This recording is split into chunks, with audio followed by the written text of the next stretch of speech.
Hello everyone, welcome to our late summer Ley Field update. I'm hoping that this update can catch up some of what we talked about in spring. I want to check back in on some of the things I talked about then and kind of show everyone where things landed, as well as a couple currently successful production systems we're using in this field, using just the animal fertility compost, and now this kind of big task we've taken on over the last year or 2 years is no-till methods of production. I think we've got some ones that are really cool, so I'm hoping to hit some of those in this video today. The first thing I want to talk about is cover crops. A lot of the last video talked a lot about annual ryegrass. I called it biennial ryegrass a couple times in the last video. That's just a slip of mine. We were looking at it as a biennial system. Anyways, annual ryegrass is one of the main cover crops we've been focusing on this year as a trial in this system. The reason I'm interested in it is it's very easy to germinate. It has a nice root system. It has a nice feed value for animals, and just overall, it's a cool plant. It works really well with our actual biennials, things like sweet clover or alfalfa or perennials, things like that. So the plot we're standing in was one of the plots that, if you remember in the last video, we had a large stand of cereal rye, vetch, crimson clover. We came in and we broadcasted out ryegrass, sweet clover, a couple things, and then we grazed over top of that. The intention there was to try and establish an understory cover crop of something that was going to last a bit longer, that wasn't like our cereal rye annual kind of things.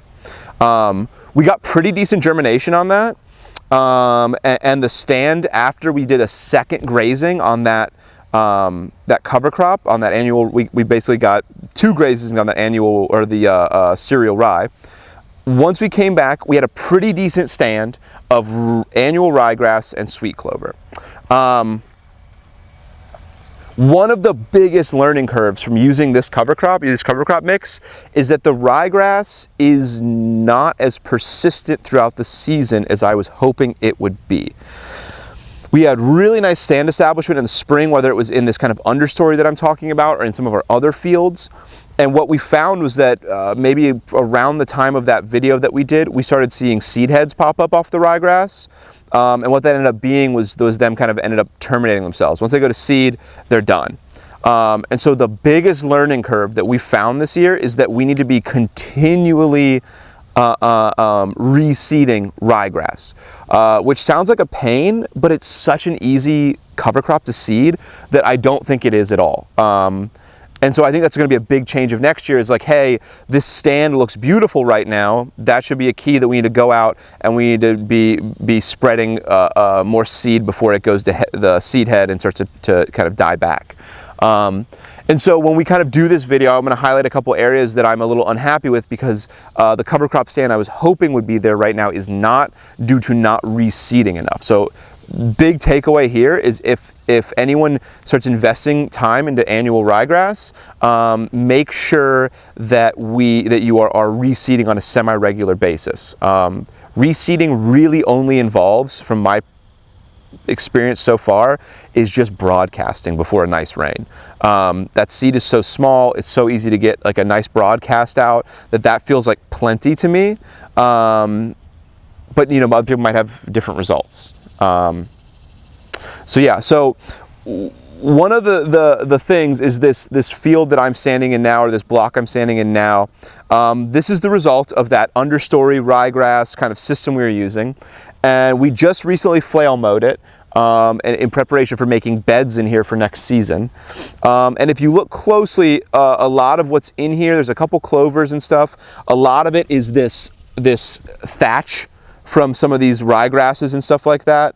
Some trampling action that the sheep did, plus the mowing.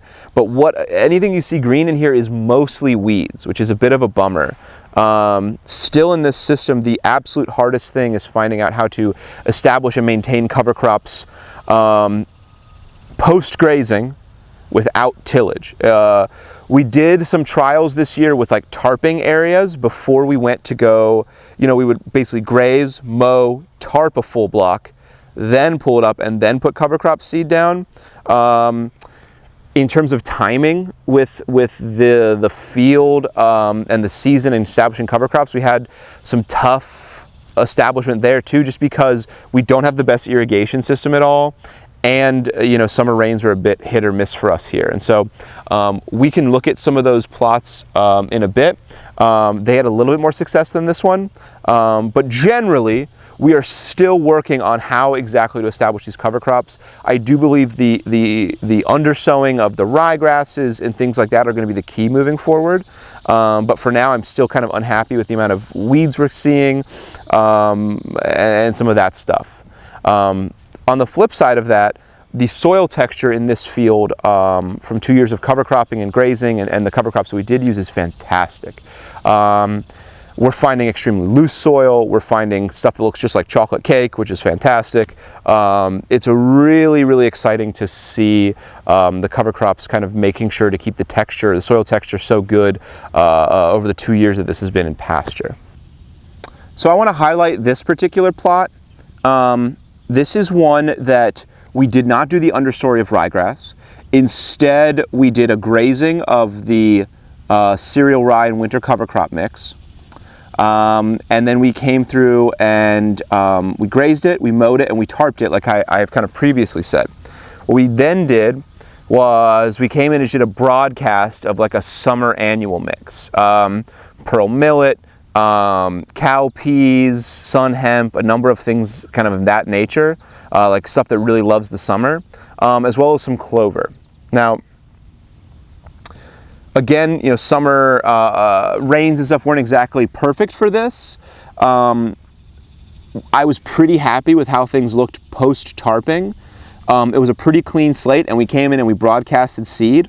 And the big takeaway from this particular plot this year was that the seed that came up the best and the cover crops that did the best were the cover crops that had the smallest seed size. Now, that's like kind of a funny thing to focus on in my opinion, but when we're looking again at the system of establishing cover crops in a no-till system post-grazing, clearing an area with a tarp basically and having it kind of be a decent seed bed, I'm not going to bring a seeder in here and seed everything. I'm not going to bring a tractor with a drill on the back of it. So broadcasting is really my only thing I'm working towards, or I'm really working with, and I'm comfortable with that. But the fact that we maybe need to focus on this post-tarping mix being all small seeds is kind of a weird change that I'm looking at doing next year. I think the reason that works is because the smaller seeds can get away with less seed to soil contact, or I should say it's easier for them to obtain seed to soil contact, where something like a pea or something like a seed that's a bit larger is going to have a bit more trouble germinating on top of the soil. These clovers, even millet, these like ryegrasses, these really small seeded cover crops have a much easier time with like a single rain taking hold and going because the seed is so small. Another crop cover crop I really like to invest in next year, and that's an annual, is teff grass. And if people have not worked with teff grass before, it's a fantastic one. I don't know if I know a summer cover crop that's better at suppressing weeds. It's this hair-like grass. A 50-pound bag has something like a million plus seeds in it, something insane. That's how small the seed is. And every time I've ever grown teff grass, the benefit has always been you can kind of toss it out one quick rain and that seed is so minuscule it gets going and is germinated easily. And so I have not landed on, for this particular system, of whether the undersowing of ryegrass or the mowing, tarping, and using small seed is best. But we have narrowed it down, and next year those are going to be kind of the only things we're trialing in some of these plots, and hopefully we have a little bit more success. I will say that if you look at this particular plot with the tarping, you are still going to see some of our weeds in here, but you're going to also see stalks of millet that were in here, clover, not so many legumes because those kind of terminated after grazing and mowing, but there's a heavier concentration here of not only the cover crops we were looking for, but also a really nice thatch on top of the soil. One of the things we're always trying to do is have a mix of greens and browns on top of the soil. That makes sure to feed our fungal populations as well as our bacterial populations. And so that's something we learned from John Kempf. It's something I've implemented or tried to implement. It's one of those things that, like, are we seeing perfect results from it? I don't know, but as a farmer, do I like having the browns and the greens? Yes, and so sometimes that's enough for me. And so when you look at this plot, you can kind of see that's at the end result here of all this stuff we've done this year. We still have a nice, if I let this all grow in, we'd still have a nice mix of browns and greens, and we still have a really decent soil cover here, which is important to me. So this is what a plot looks like when we begin to transition it into vegetable production. It does involve some soil work, mostly because we are transitioning into this block for the first time as a no-till farm, which sounds kind of counterintuitive to be working the soil before we transition to no-till, but I do think it's an important aspect to get everything right before you begin the no-till process. And so for us, what that looks like is making raised beds so that we can use our wood chip pathways. That's something that we found we've really kind of fallen in love with this year. You know, we had a couple weeks here recently in Cincinnati where we just had some really torrential rains consistently. And if the farm is, you know, just kind of worked soil, like a little bit more of a traditional market gardening system, in the past, if we were using that system, we're almost unable to get out into the field. It's just walking in mud, you're destroying soil the whole time, everything's getting muddy and a mess. With this system, with something like a wood chip pathway alone, like just the wood chip pathways alone, not even considering the compost on the beds and using that as a mulch, but like we kind of have this system where all the soil is tucked away, which is an intentional goal of ours, but like it could rain and pour and there's no reason we can't be out in the field. Using those wood chip pathways are nice. We are inoculating them with mushrooms and stuff like that to see what kind of interesting things we can see happen there. But overall, we just have to kind of, you know, add a bit to them here and there. And we're really happy with them. So that's a system, that's a part of the system that we are really moving forward with. And so this is kind of what I'm about 2/3 of the way done with preparation here for composting and wood chipping. What we do is I do a perimeter with a rotary plow. If anyone's not seen a rotary plow, it's just like it's a BCS attachment and it basically shoots the soil to one side. It makes making raised beds pretty easy. There's still some nuances with it. I see people do stuff like this with a small backhoe and things like that for the first time. For us, rotary plow is what we got, so it's what we use. If you're working with a small space, you can use a shovel if you want to really break your back, but that's, you know, personal choice. Some people like that. And so what I do is I come through, I raise these beds up using the rotary plow. What I'm then going to come do in this particular spot is come through really shallow with the power harrow. If people aren't familiar with the power harrow, you can use it instead of a tiller, and it has more of a top-down action rather than a churning action. And the reason I would do that is we do have these established weeds that I've been kind of talking about, particularly nutsedge, which is the bane of my existence. But we have a bit of that. And if I come through with the rotary plow and just hit it shallow and disturb those roots and kind of expose them to the sun, I found that nutsedge terminates really quickly that way. We will then put compost on top of this. We will put wood chips in the pathways, and then we are ready to plant. A way to do this without the rotary plow or without the power harrow would be to just tarp this plot now that we've got it where it's at currently. I don't really have the time for that this year because I want to get an oat cover crop in here before our garlic, which is what this plot is for. And so one of the things I am doing, it's an idea I stole from JM, was that when we're making these raised beds, you know, I'm doing the soil work in the pathways, and I am doing a little bit of soil work on top of the bed, but still in our growing area, the place that's really important, underneath the beds, that is all still not tilled. And so we are cheating a little bit of this no-till system to get this all set up, but in our bed space that we're actually using, I would still consider that basically a like no-till soil down pretty deep.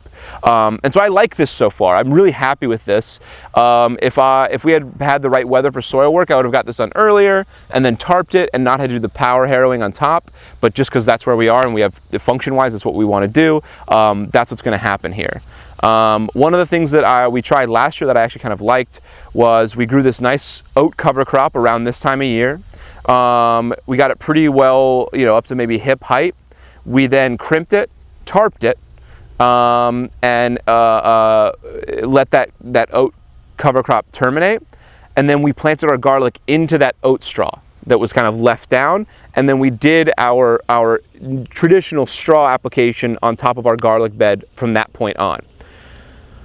So basically we took the oats, let them do what they do for our soil, and then use them as an additional mulch layer that we grew in place for our garlic.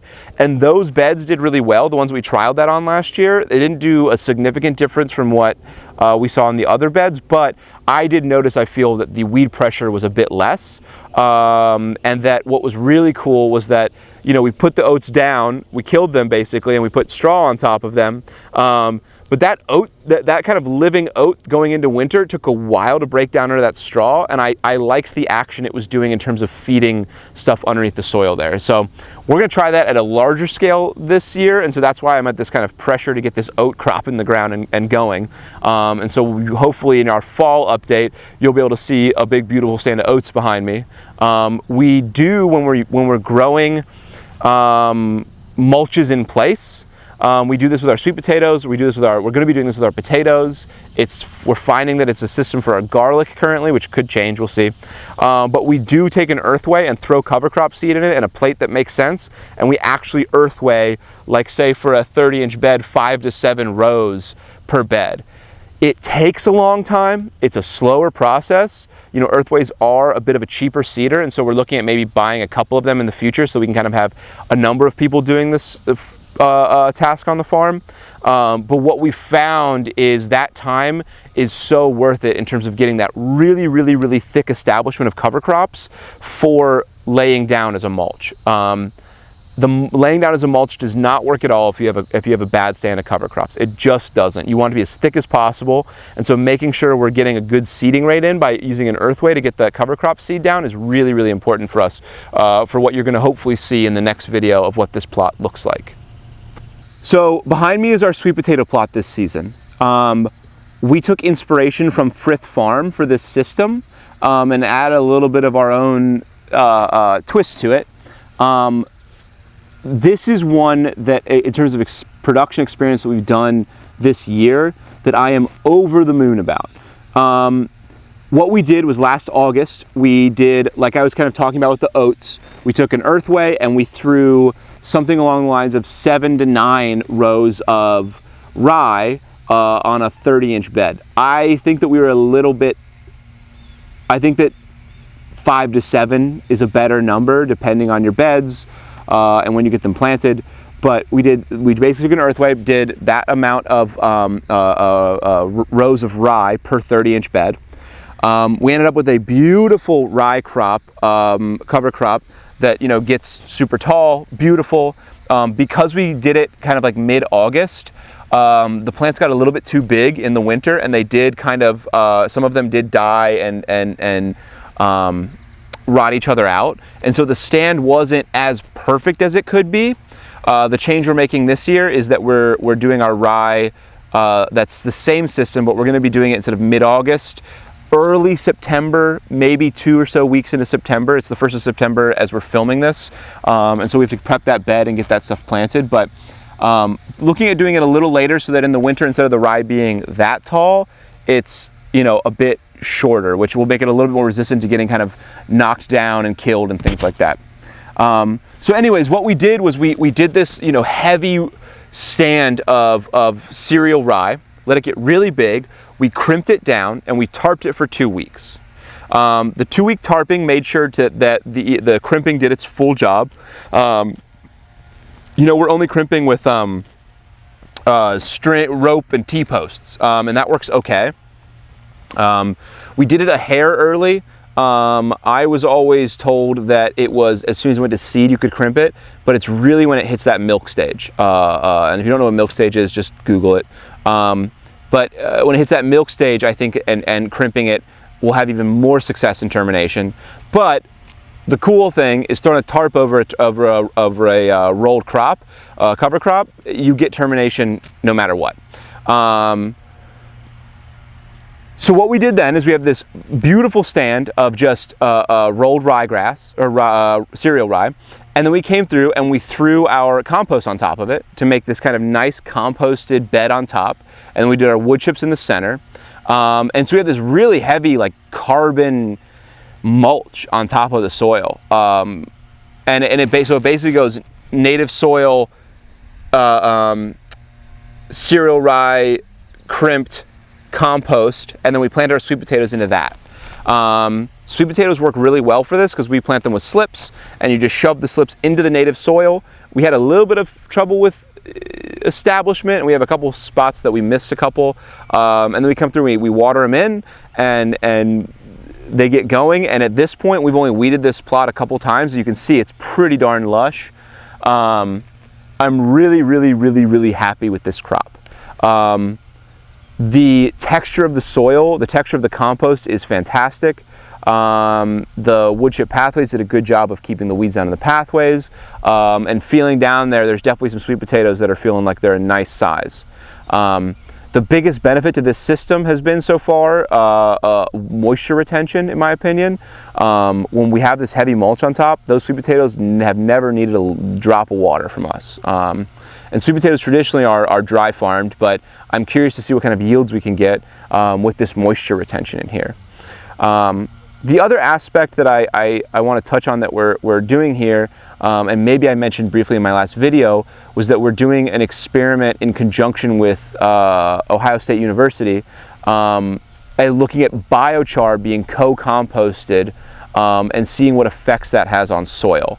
And so each of these sweet potato beds actually has a different mixture of either of different kinds of biochar mixed into compost. We don't know exactly what the results of this are going to be. We're doing things like testing what the gases coming off of the plot are. We're going to be looking at tissue samples of how the plants are doing. We're going to be looking at yield data. We're going to be looking at nutrient quality of the sweet potatoes, and seeing what biochar really does. If anyone's been in the vegetable production space for a while, I'm sure you've heard biochar. It seems like about 10 years ago, it was really a big thing people were discussing, and it seems to have kind of fallen off a bit from my perspective. And I think a lot of that has to do with the fact that it isn't something you put down and you immediately see changes. We are going to be doing this year to year, this same system, trialing biochar that's being co-composted, applying it, doing sweet potatoes, following it with a rotation of squash, and kind of see what over the next couple years, what differences we might see in our soil due to the biochar. But that's an experiment I'm really excited about. And to be clear, what I mean by co-composting biochar, what we're looking at is not just applying biochar, but putting it in our compost, and letting it go through that composting process. You know, an easy way to think of biochar is just little tiny apartment buildings for microbes. And so if we're putting them through the compost system, the goal is that we kind of charge them up with microbes, and then we throw them in our soil, and we hopefully have like a really nice microbiology down under the soil that the biochar is helping facilitate.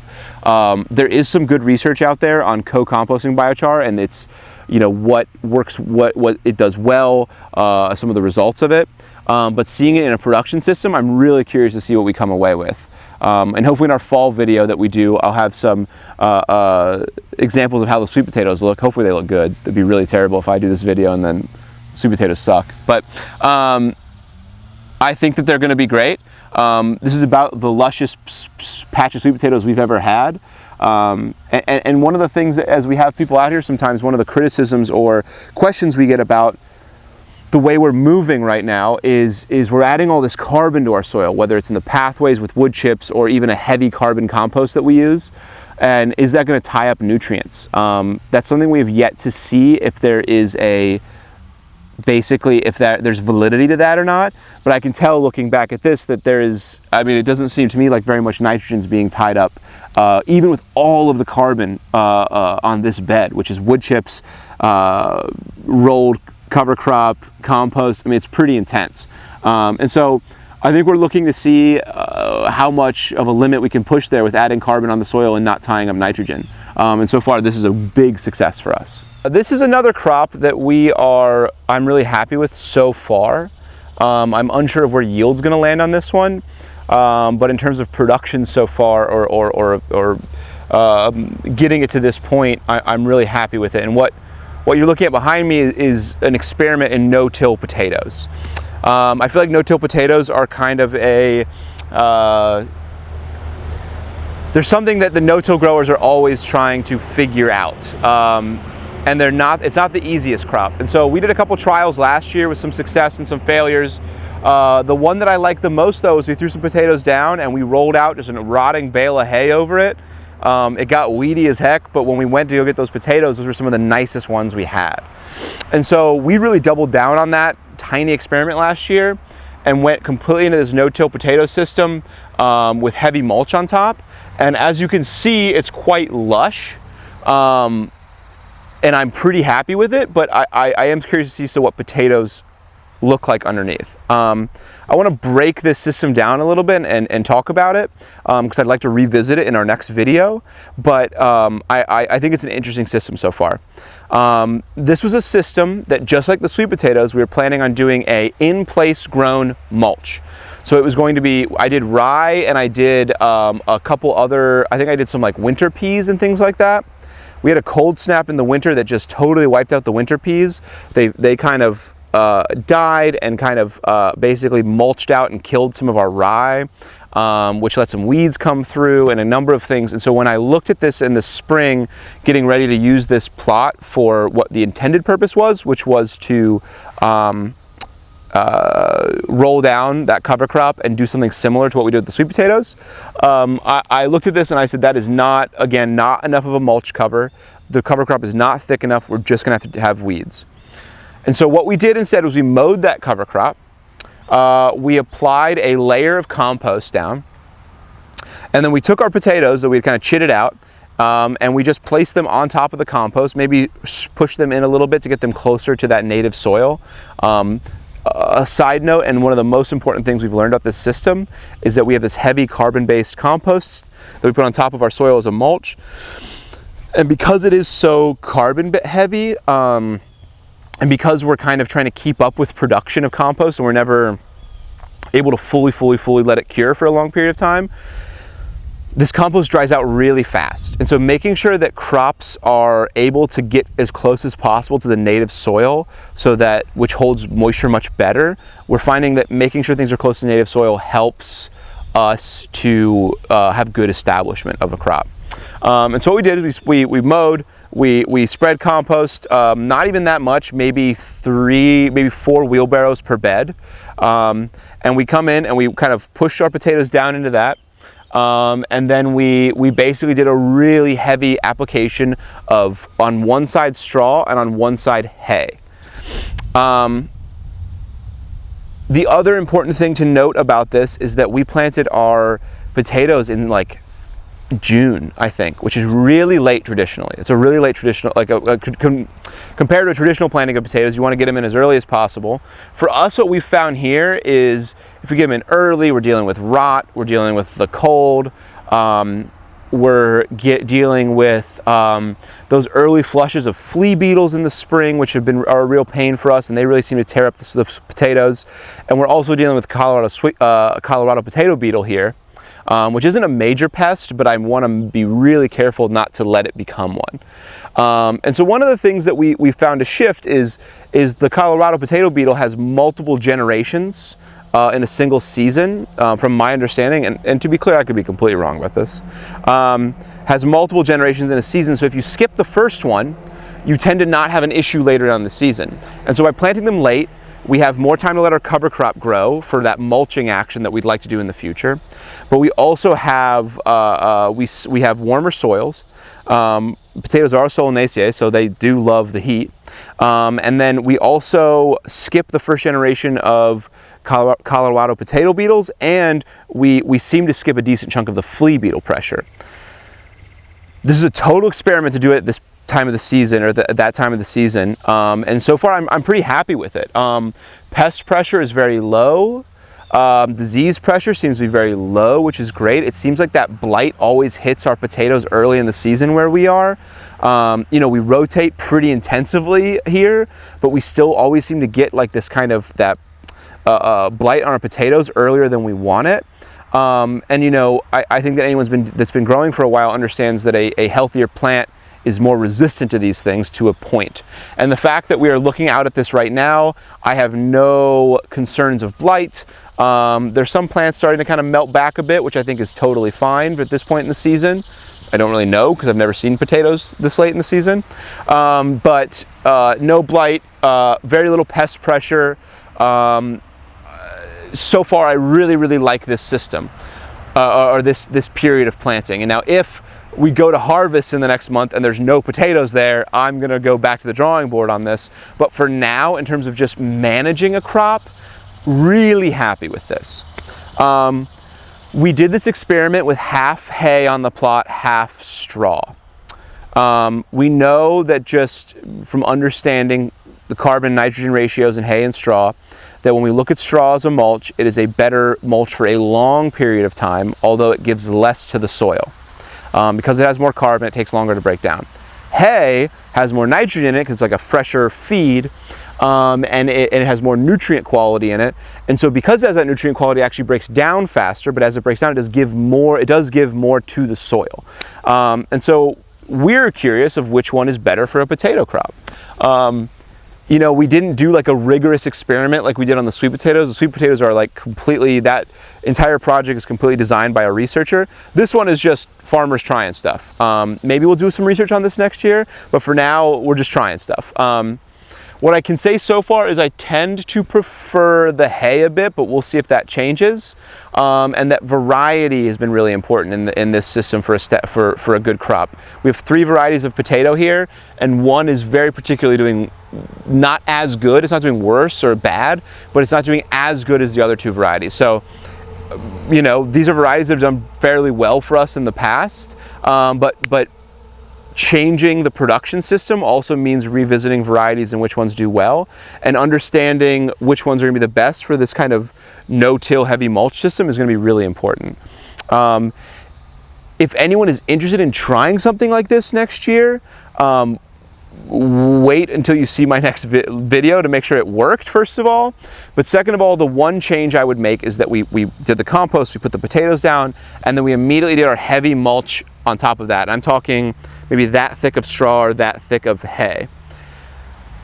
Obviously, we got plants to come up through that, but I think that if we had done a light mulching, let the plants come through, maybe went through and hand weeded and then mulched, or maybe just even then mulched over the weeds with that heavy application of hay or straw, and after the plants had gotten kind of established and pushed out of the ground, I think we would have a much thicker stand here. And so that's a change we're going to be making for next year, and it's just one of those lessons learned. But we're really excited to see what this does. If we can kind of figure out a bit of no-till potatoes, we'll be really happy. The trial I did last year, where we just put the potatoes basically on the soil surface and threw, you know, kind of half-rotten hay on top of it, when you pull back that hay, all of those potatoes are just sitting right on top of the soil. I think we're gonna have to pull some out of the ground here, but I think overall it's gonna be very little, which is really cool because as we progress towards no-till, we are trying to disturb the soil as little as possible, especially after I've done that bed making process. I don't want to see equipment like that necessarily being used in that way in here. And so I'm hoping we can disturb the soil very little. In this compost mulch system, we're seeing a lot of reduced weed pressure, but as soon as you take that native soil and it gets back on top of the mulch, you immediately see weed pressure start to jump up again. And so ideally, if when we go to harvest this, we're just pulling the straw back and pulling up potatoes, that would be really cool. I don't know if that's the reality we'll be working with, but hopefully I'll be able to update you in the next video. Another thing we're going to try doing, traditionally for us with potatoes, the skins have been pretty weak on them, because honestly what happens is we get a blight early on, we push the potatoes through as far as we can, we go to harvest them and they're okay. We're going to try something here because we don't have disease and we're pushing these potatoes further and further along. About 2 weeks before harvest, there's a technique where you can come in and you can cut the tops off of all the potatoes, and that forces the tubers to make a thicker skin. It's an old school technique. I've never done it before, but we're going to try it this year. I'm pretty excited about it. I don't know how we're going to mow this or cut the tops off. It might be someone in here with like a old school scythe. It might be kind of holding a flail mower up so we don't hit the potatoes. But I'm really curious to see where this lands this year. And so please look for that in the next update, because I'm actually really happy with how this is going so far. One of the things that I want to talk about before we leave this plot is the weed pressure we've been dealing with in here. I haven't noticed a major difference between hay or straw in terms of choking out weeds. I do totally believe that if you could shred straw, that is actually one of the best in terms of weed suppression. Just straw from a bale is okay. If anyone's ever used straw as a mulch, they probably have seen that. The shredded stuff I think would do a lot better, but we don't have a way to necessarily shred a large amount of straw. But anyways, when you do this kind of system, you take away the ability to cultivate. This farm used to run totally on hose and wheel hose and all that stuff, and we'd be out here once every week or so hitting everything. Changing to no-till and using mulch-based systems has been a big shift from cultivation to hand weeding in a lot of ways. Hand weeding, I used to say that when we were a cultivation-based system, that every time we had a hand weed was kind of a failure management-wise, because you should be able to kind of stale seed bed, you should be able to kind of get pretty good, kind of get through with hose pretty quickly, and hand weeding should be one of the last weeding things you're doing, at least in my opinion, or at least in the system we were using. Now that's totally flipped, and we're doing a lot more hand weeding. It's just like weeds that are spread out more that we have to hand weed, because we with mulch systems we can't cultivate. And so we've probably made a run through this plot 3 or 4 times with hand weeding.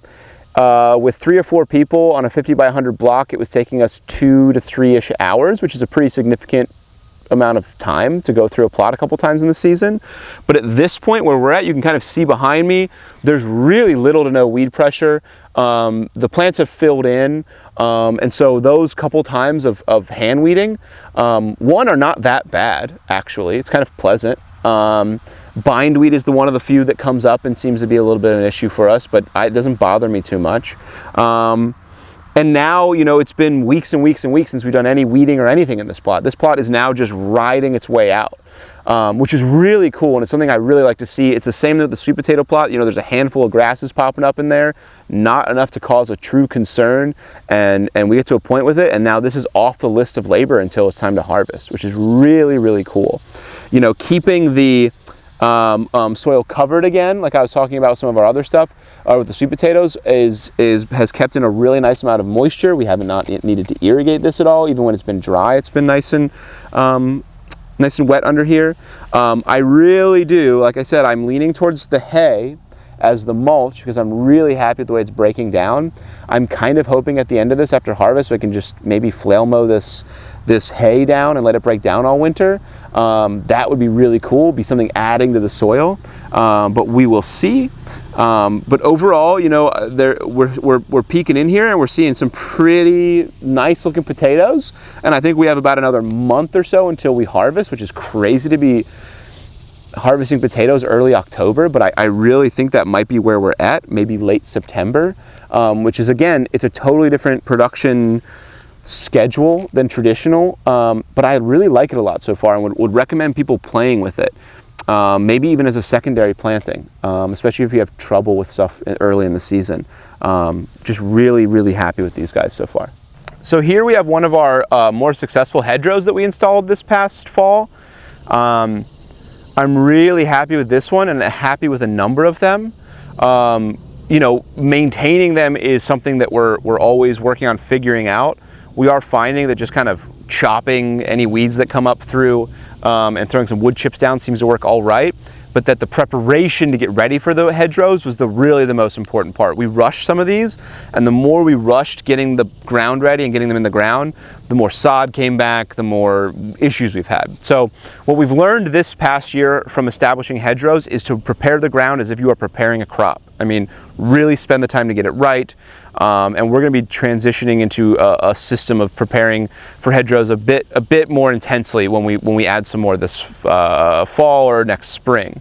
We're doing, and there's going to be no results on this for a while, but as we establish these hedgerows, and one of the things that we really try and do here at Greenacres is we have a research department. And so we really try to put numbers and figures to some of these principles that we're applying. So for example, we're now seeing in the market gardening space a ton of hedgerow applications people are using.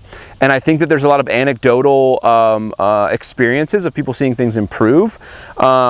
And I think that I obviously believe them and am really interested in it. And on a completely different note, they're just beautiful and fun to have around. But we want to back this up with some data. We want to be able to tell people not only that these are beneficial, but how beneficial are they and why? And just to help people go, maybe hopefully that we can get enough data to go, hey, if you're not convinced that this is a valuable part of a farm, let's maybe show you how valuable it can be. Or honestly, the reality might be how not valuable it is. Hopefully that's not the case, because that would be unfortunate. But we're going to be expanding our hedgerows by, I don't know, a ton next year, an absolute ton. I want to see hundreds of feet of hedgerows. But one of the things we're doing in terms of, to get back to the research side of things, is we are doing bug catching, bug study type stuff, where once a year around this time, we're doing a kind of index of what insects we have on our hedgerows. We're hoping as we expand more and more and more hedgerows that the diversity of insects we see in these identification sessions gets more and more and more. It gets greater and greater and greater, just as a way to throw a figure onto what can hedgerows do. And so that's really exciting to me. Currently we're seeing some stuff here and there. Visually, seeing more butterflies and things like that, and wasps and cool bugs on these guys. But I really want to be able to get some figures on that and be able to just help push hedgerows, hopefully, even harder than market gardeners already are. And so hopefully in next year's videos, you're going to see huge amounts of hedgerows going in. And if you are able to follow us, hopefully over the next couple years, that gets really beautiful and really awesome. So look forward to that. At least I'm looking forward to that. Thank you for watching our late summer update on the Ley Field. Hopefully it was in some way informative.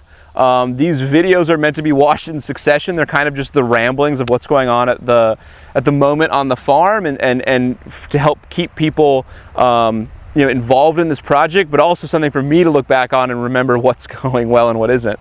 And one of the things I do want to highlight before we end this video is the plot behind me is our apprentice plot. Really one of our main goals of this farm is to facilitate learning. We see a bunch of kids throughout the season, and we're really pushing to build our apprentice program over the next couple years. It's a 2-year program, if I haven't plugged it before. First year is a lot of working and learning. Second year is a lot of managing spaces and adding tools that are specific to your passion. Behind me is our apprentice Sam's part of their plot. He's been doing mixed veg this year, experimenting with new veg, experimenting with new systems, and it's a beautiful plot, and we're really proud of it here. The other plot is Abby's plot, which was mostly used for cut flower production. Another just absolutely beautiful plot this year that we're really happy with and has been extremely productive. And it's been really fun to watch everybody learn with as little help as I can give people, to let them kind of learn on their own. And so a really important part of everything we're doing in this project and everything we're doing here at Greenacres is to facilitate our apprenticeship. And so if anyone watching these videos has a excitement or feels drawn to that, please, we will be opening that sometime in the winter. Keep an eye on our website. We're looking for people who are passionate about farming, who want to learn more, who want to really dive in and learn as much as possible. We will never say we're the best here, but we are doing our best to teach people every single thing we can. And so If that's something that interests you, I'm going to always plug it probably from here on forward at the end of the video, so you're going to get tired of me hearing it if you keep watching them. But I hope you enjoyed this video. I hope everyone's season is going okay. It is September. For those that have been doing this for a long time, this is the hardest time of the year. August into September is like soul destroying in some ways, but we are really close to the end here. We're really excited for fall, but also still sad that summer's leaving, and I hope everyone's been able to keep their sanity this year and has had a good season.